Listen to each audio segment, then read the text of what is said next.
আগস্টের শেষ, মানে আগস্ট শেষই আর কি, শেষ শেষ মানে একদম শেষ। আর কোনো বেবি মুভমেন্ট নেই, ঠিক আছে, মানে আমি কাউন্ট করতে পারছি না, মানে নজর ইজ রিয়েল অর নট সেই কন্ট্রোভার্সিতে যাচ্ছে। কনসিলড অ্যাক্সিডেন্টাল হিমোরেজ। হাই সবাইকে, হ্যালো এভরিওয়ান, সবাই আশা করি ভালো আছো, সুস্থ আছো। আমিও চলছে। আমি অনেক অনেক দিন পরে, মানে লাস্ট ভিডিওটা ওই বাড়ি থাকাকালীন করেছিলাম, সেই বাড়ি থেকে কলকাতায় আবার চলে আসারও প্রায় 2 সপ্তাহ পার হয়ে গেছে। যাই হোক, মানে আগস্টের শেষ, মানে আগস্ট শেষই আর কি, শেষ শেষ মানে একদম শেষ। তো যাই হোক,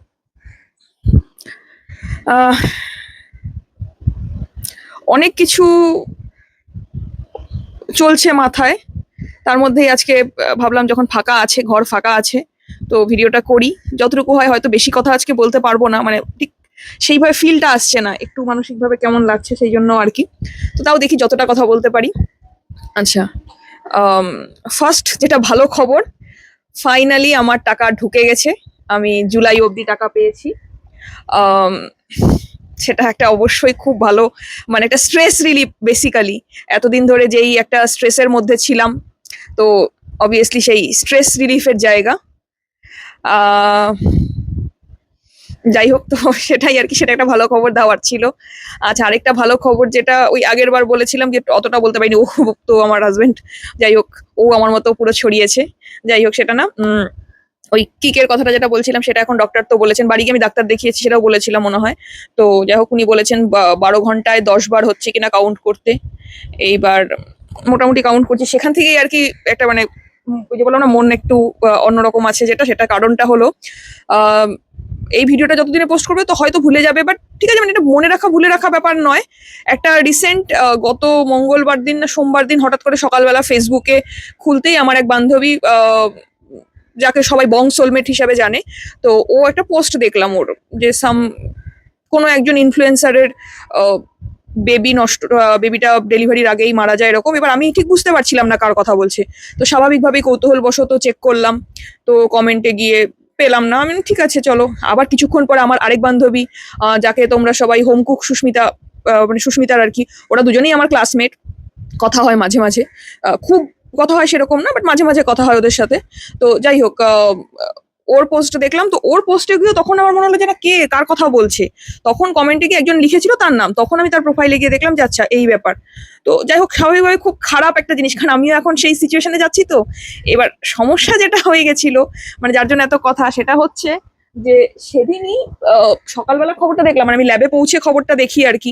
এবার ল্যাবে পৌঁছে খবরটা দেখার পরে তারপরেই সেদিন আর কোনো বেবি মুভমেন্ট নেই, ঠিক আছে, মানে আমি কাউন্ট করতে পারছি না। দুপুর 12টা, 1টা, 1:30, এবার খুব স্বাভাবিকভাবে টেনশন, কাজকর্ম তো মানে সেদিন পুরো লাটে উঠে গেছে। তো আমি হাজবেন্ডকে জানালাম মেসেজ করে, তো এবার ও ও খুব স্বাভাবিকভাবে, ও স্কুলে ছিল, ও টেনশনে পড়ে গেল।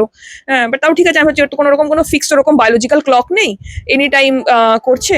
তো ঠিক আছে, ওয়েট করি, লাঞ্চও হয়ে গেল, না হয়তো খিদে পেয়েছে সেই জন্য করেনি। লাঞ্চ করলাম, লাঞ্চ করার পরে তারপরেও নেই, 2টো বাজে, 2:30 বাজে, 3টা বাজে। তখন সত্যি মানে মানে ভীষণ তখন ঘাবড়ে গেছি, মানে সকালবেলা ওই খবর, তারপরে হচ্ছে এরকম অবস্থা। তো যাই হোক, ডাক্তারকে ফোন করা হলো, উনি বললেন রসগোল্লা খেতে। এবার ডাক্তার বলার আগেই ততক্ষণ অলরেডি রসগোল্লা অর্ডার করে আমার 2খানা রসগোল্লা খাওয়া হয়ে গেছে, ঠিক আছে। এবার আমি শুধু ভাবছি শিরাটাও কি আমি ঢকঢক করে খেয়ে নেবো। এবার বলছে শুতে, এবার ল্যাবে আমি কোথায় শুবো, খুব স্বাভাবিক, ল্যাবে তো শোয়ার অপশন নেই। তাও যাই হোক, সোফা ছিল, আমি একটু একটু জাস্ট পাশ ফেরার চেষ্টা করলাম, করে এবার নেই নেই নেই নেই, মানে 3:30, 4টা, 4:30 নাগাদ গিয়ে তখন উনি নড়ে বসলেন একটুখানি। তখন গিয়ে মানে একটা জাস্ট মানে কি বলবো, উফ, মানে একে তো মানে ওই সকালবেলা ওই খবর, তারপরে সারাদিন এইরকম অবস্থা। এবার খুব স্বাভাবিকভাবে যাই হোক, এবার ও খুব, মানে আমার হাজবেন্ডও খুব টেনশনে পড়ে গেছিল অত দূর থেকে। তো যাই হোক, তারপর থেকে এবার বেসিক্যালি এনার যে ব্যাপারটা যেটা বুঝছি, সেটা হচ্ছে এনার কোনো ক্লক ঠিক নেই, কখনো দুপুর, কখনো সকাল, কোনোদিন সকাল 6:30টায় ঘুম থেকে, মানে আমি যখন ঘুম থেকে উঠছি আমার সঙ্গে ঘুম থেকে উঠে যাচ্ছে, কোনোদিনও একেবারে গিয়ে দুপুরবেলা উঠছে, মানে দুপুরবেলা আমি বুঝতে পারছি। এবার হ্যাঁ, অবভিয়াসলি হয়তো ছোট খুব মুভ করছে, যখন সামনের দিকে আসছে তখনই আমি ফিল করছি। তো যাই হোক, মানে ওই আর কি, তো সব মিলিয়ে বা তার উপরে এখন যেটা হয়ে গেছে, মানে প্রায় 1 সপ্তাহ হতে চললো, ফেসবুক খুললেই এখন শুধু ওই ঘটনা, মানে আমি বলছি না, তাই ওই সেই মানে নজর ইজ রিয়েল অর নট সেই কন্ট্রোভার্সিতে যাচ্ছি না। হ্যাঁ, কোথাও হয়তো আমি মানে শুধু এই ব্যাপারের জন্য না, আমি এটা বরাবরই আর কি আমার কোনো কিছু হওয়ার আগে কাউকে বলতে আমার খুব অস্বস্তি হয়। ঠিক আছে, এটা আমার আমার হাজবেন্ড যেমন আবার খুব উল্টো এই দিক থেকে। ও তো পারলে মানে মানে কোনো কিছু জাস্ট হয়তো হবে, ও তাতেই 10 জনকে জানিয়ে আসবে। আমি আমি কোথাও কোথাও ঘুরতে যাওয়া হোক, কোনো কিছু এনিথিং, ঠিক আছে, পরীক্ষা হোক, আমার মানে জিনিসটা যতক্ষণ আমি পাচ্ছি ততক্ষণ আমার কাউকে বলতে আমার খুব অসুবিধা হয়। ঠিক আছে, আমি পছন্দ করি না সেটা। তো এবার আমি জানি না মানে এটা সে আমাকে ব্যাকডেটেড বলো আর যাই বলো, এই ক্ষেত্রে বরঞ্চ এই ক্ষেত্রে আবার আমার শ্বশুরবাড়ির লোকজনকে আমি দমিয়ে রেখেছি। তারা পারলে মানে প্রথম থেকে সবাইকে বলে দেয়। আমি বলছি না না না, আমার শাশুড়ি মা বলছে যে না আমি তোমার জন্যই বলিনি। আমি বললাম যে হ্যাঁ ঠিক আছে, তুমি প্লিজ বলো না, যতটা না হয় বলা যায় না। এখন বলছে সাধে তো বলতে হবে। আমরা সাধু আমি চাইছি না কোনো লোকজন জানুক, ঠিক আছে, বাট ঠিক আছে, এখন তাদের তাদের দিকটাও আমাকে দেখতে হবে।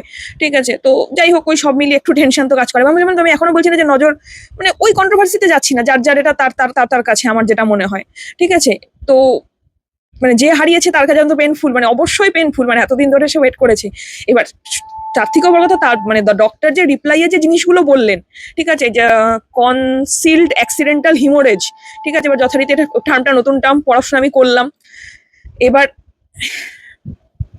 সবাই যে তাকে বলছে যে সে লাফালাফি করা উচিত ছিল না, এই ছিল না, ওই ছিল না, আমি মানে পোস্টের কথা যাচ্ছি না, ঠিক আছে, কিন্তু এই যে মানে কাজ কাজ তো আমিও করছি, ঠিক আছে, মানে সেটাকে আমি কি করে আটকাবো? মানে আমি শুধু ভাবি মানে আমার আম, যেই পরিমাণ জার্নি হয়, ঠিক আছে, যেই পরিমাণ জার্নি ট্রেনে, ঠিক আছে, ট্রেনের সমস্যা নেই, বাট আমি হেঁটে স্টেশন যাই, যেহেতু আগে রিক্সায় যেতাম, আমি তো রিক্সায় ঝাঁকুনির জন্য রিক্সা অ্যাভয়েড করে দিলাম। হ্যাঁ, ট্রেনে করে আমি যাই, তারপরে সেখান থেকে হচ্ছে অটো, যেদিন ল্যাবের বাস থাকলো ভালো কথা, ল্যাবের বাস যেমন এখন নেই, সার্ভিসিং এ গেছে, এই প্রায় 3 সপ্তাহ হলো আমাকে আইদার ওলা উবের করতে হচ্ছে বা অটো করে যেতে হচ্ছে উল্টোডাঙ্গা থেকে। এবার রাস্তা তো আর পুরো প্লেন নয়, পৃথিবী মানে বলতে পারবো না পশ্চিমবঙ্গের মানে সব রাস্তা, রায়গঞ্জেও তো ভয়ঙ্কর অবস্থা। হ্যাঁ, তো এবার আমাকে তো যাতায়াত করতে হচ্ছে, এবার রাস্তায় সেই ঝাঁকুনি আমি চেষ্টা করছি যতটা করা যায়, এবার ঝাঁকুনি তো হচ্ছে, আমি তো অস্বীকার করতে পারবো না। তার উপরে আমি মেসে থাকি 3 তলায়, ঠিক আছে, মানে সব আমি ইয়েগুলো দেখছিলাম, ওই কনসিলড অ্যাক্সিডেন্টাল হিমোরেজের যে পসিবল কারণগুলো, সেটা 1 নাম্বার মেন বলছি যেটা 35+ এজ হলে হয়, ঠিক আছে, হওয়ার চান্স থাকে, হয় মানে মানে হওয়ার চান্স থাকে, সেটা একদিকে যে আমার হয়নি এখনো, বাট 30+ তো বটেই না, তো সেই জায়গায় একটা ভয় আছে। প্লাস হচ্ছে জার্কিং, রাস্তার জার্কিং যেটা বললাম ভয়ঙ্কর রকমের, ঠিক আছে, সেইটার জন্য যথেষ্ট আমি টেনশনে আছি। প্লাস মেসে আমি 3 তলায় থাকি, আমাকে 3 তলা ওঠানামা অন্তত 4 বার তো হচ্ছে, ঠিক আছে, আর বাথরুম 4 তলায়, সেটা আমাকে তো দিনে 4-5 বার যেতে হচ্ছে, তো সেটা একটা সমস্যা। ল্যাবে খুব একটা বলবো না যে আমার শারীরিক পরিশ্রম হয়, যেটুকু হয় মানসিক মানসিক কাজ হয়, ঠিক আছে, মানে মেন্টালি আর কি, ব্রেন রিলেটেড, তো সেই জন্য সেই জায়গাটা শারীরিক পরিশ্রম ওখানে খুব একটা নেই। তারপরে আর অনেকটা যেটা সেটা পুষ্টির ব্যাপারটা, আমি খাচ্ছি না তা না, বাট যত মেসে জেঠিমাও করছে, অস্বীকার করবো না, ঠিক আছে, সেও দিচ্ছে যা পারছে, সে তার মতো দিচ্ছে, বাট বাড়ির ব্যাপারটা তো হয় না, না সেটা তো কম বেশি আমরা সবাই বুঝি, ঠিক আছে, তো সেই জায়গায় পুষ্টিও কতটা, মানে একটা নিউট্রিশনের একটা রিজন দেখলাম, নিউট্রিশন ডিপ্লিশন হলে একটা চান্স থাকে। তো এই সব মিলিয়ে মানে আমিও প্রচন্ড টেনশনে আছি, প্রচন্ড। এবার বলতেই পারো কেউ যে, বা বলতেই পারেন তো কেন, কি দরকার কাজ করার, তাহলে তো বাড়ি গিয়ে থাকতে পারেন, মানে বাড়িতে বসে রেস্ট নিলেই হয়, বাড়ির বাইরে বেরোনো। ব্যাপারটা হচ্ছে এই দুর্মূল্যের বাজারে আমি যদি কিছু না করি, সে বসে থাকতেই পারি, কিন্তু আরেকজনের উপর তো প্রেশারটা পড়ে যায়।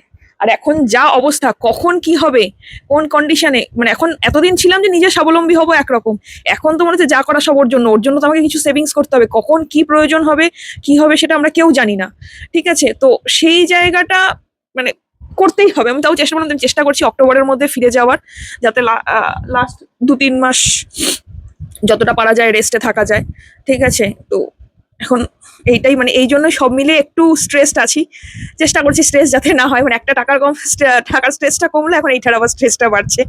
যাই হোক, তো আর আজকে কিছু বলছি না, পরের ভিডিওতে আবার পরে কথা হবে, ঠিক আছে, আজকে টাটা।